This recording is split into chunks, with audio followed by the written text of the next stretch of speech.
هو البطل الجديد اللي مارفل أخيرًا قدرت تعثر عليه علشان خاطر يبقى ضد سوبرمان بتاع DC.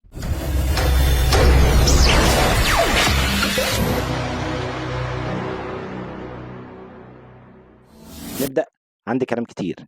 لسه مخلّص فيلم Thunderbolts، الفيلم الجديد بتاع مارفل، أو زي ما بيقولوا عليه الNew Avengers. الفيلم من الأفلام القوية جدًا لمارفل.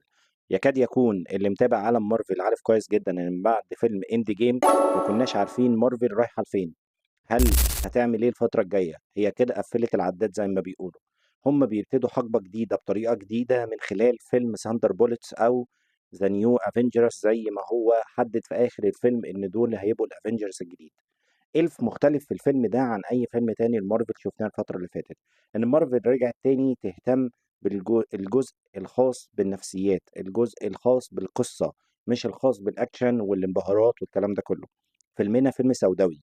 فيلمنا بيتكلم عن مجموعة من الأبطال الخارقين ولكن الفاسدين اللي حياتهم كلها كانت مليانة بحاجات كتير أوي غلط.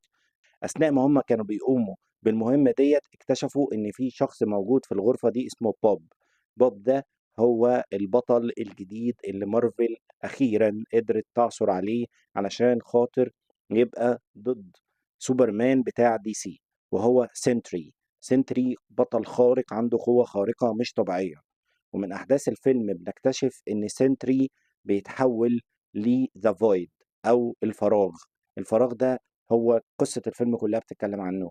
ذا فويد هو الوحش أو الوحش النفسي اللي موجود في الفيلم، علشان خاطر الفكرة كلها إن الفراغ والاكتئاب بلعه وقدر بقوته إن هو يبلع المدينة كلها، وهم قدروا يسيطروا عليه من خلال إن هم بقوا فريق واحد، من خلال إن الشخص اللي عنده اكتئاب لازم يبقى ليه صحاب حواليه، لازم يتكاتف مع حد تاني علشان يخرج من ده عشان يعرف يسيطر عليه.